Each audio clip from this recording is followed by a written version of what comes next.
Good afternoon, folks. Jordan here with the Nutty Gnome Homestead. Today we're back in the greenhouse, getting ready to prepare some trays for planting. We made our potting soil yesterday. I've got just a little bit left. If you guys haven't seen that video, you ought to check it out. I explained to you how to make your own homemade potting soil and seed starting mix. It's really simple to do, and it's a lot cheaper than buying the stuff from the stores. But today, what we're going to be talking about is how I get my trays started for my seeds. We go through, we clean out all of our seed trays every year, our 10 by 20 trays, all of our little 6 cells, and all these little packs that we have. We get them all cleaned out, we spray them off. Sometimes we do sanitize them. These were all mine that I started last year, and I didn't get anything planted in them, so we just dumped the soil back out and left them over here for storage. So I'm going to put you guys on pause for a second, and I'm going to get everything set up, and I'm going to show you what we're dealing with. Alright guys, so what we have here, we got our standard 10 by 20 trays that we use every year. These are reusable. We usually get about 4 years, sometimes 5 out of them, depending on the quality of the ones that we buy. These do stay stored in our greenhouse over the winter and in the off season. But we got some of our large 6 cells, some of our smaller 6 cells. These are the ones that I like to use in these 10 by 20 trays. I can get a dozen of them in here. They fit real good. We got some 4 cells, and this is what we do most of our up potting in, these 4-inch pots. I'll go ahead and get several of these prepped and ready to go. That was so when it comes time to up potting these seed starts, that everything's already there. I don't have to worry about walking around trying to find my potting soil or trying to find enough pots. They're already staged, they're ready to go. Trying to make everything as efficient as we can. So all we do, like I said, we got these all cleaned out at the end of last year. If the little holes in the bottom sometimes get plugged up or they get pinched in, that's fine. They're still going to work. We usually get 2 to 3 years of use out of these. They're made of a thinner, cheaper plastic. They tend not to last as long, but as long as we can reuse it, we are. I don't believe in one-time use if we can keep from it. So all we're going to do with these, fill them up with our potting mix. I usually do a 10 by 20 tray, ready to go, where I can put these in when I'm finished. And then I also have one that I use for putting the soil in these pots. Tap it down a couple times, break it off, and then I just use my thumb to put just a little divot inside each one of those. And that's enough right there in that 6 cell tray, or that 6 cell pot. It's going to go over here in the tray, and then I'm going to get another one. And this goes pretty quick. Break it off, put a thumbprint in it. You got your nice little divot. That's where your seed's going to go. I don't have to poke holes in them or anything like this. We're going to put our seed in there. We're going to cover them up with a little more compost, set it off in another tray, and then just keep filling them up. We're all about efficiency. I've got a little bit of downtime right now. This is what we try to do when we're going into our busy season. As you can see, there's really not much to this seed starting.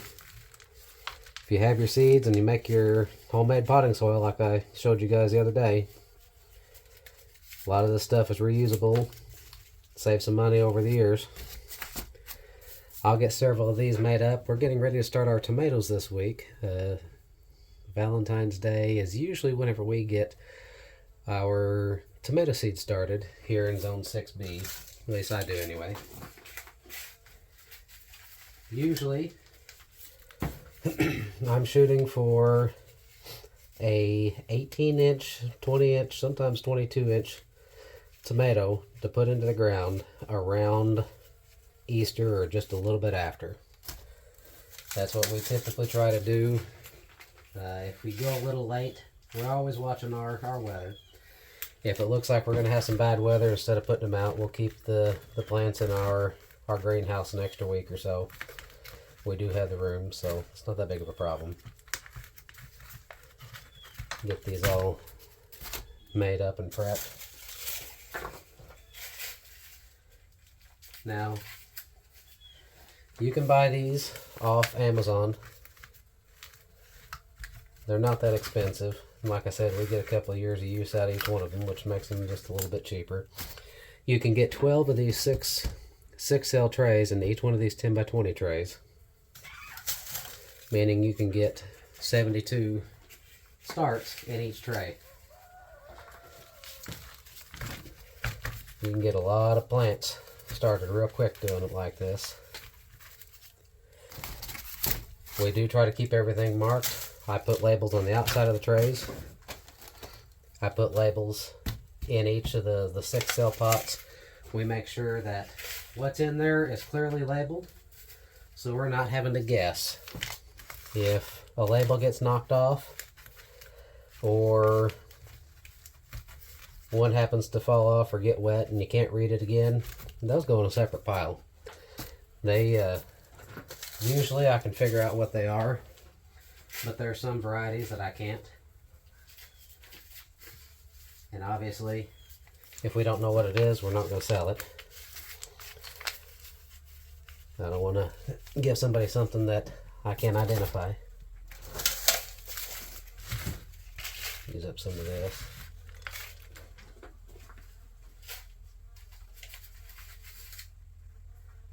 Anything that we have leftover extra, our tomatoes or peppers or whatnot, we go ahead and sell. We usually sell them pretty cheap. We sell out. Try to give people a good deal on it. I know everything's getting more expensive. Saw some plants the other day at one of the tractor supply stores. They've already got them listed for $5.49 a piece. At that rate, it cost me $2,000 or more just to put in my garden every year, and that's not going to happen. So,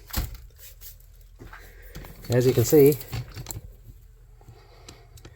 there is 12 6-cell trays in that 10 by 20 tray.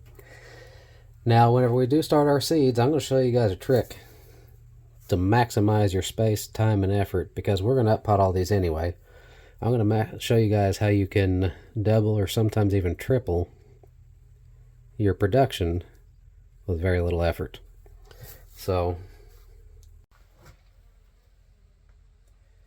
that's really all there is to getting these trays prepped. I'm going to go ahead and get up, I don't know, 15 or 20 of these done today. That way, so here in the next day or two, whenever I start my tomato seeds and my herbs and everything else I plan on getting started, that these are already ready to go. One little tip I want to tell you guys: if you have your potting soil outside, bring it into the house to let it warm up. Bring it into a greenhouse like what I did here. It's February 12th or 13th. I think it's February 12th today. 50 degrees outside. It's 74 degrees in this greenhouse right now. Might actually be closer to 76.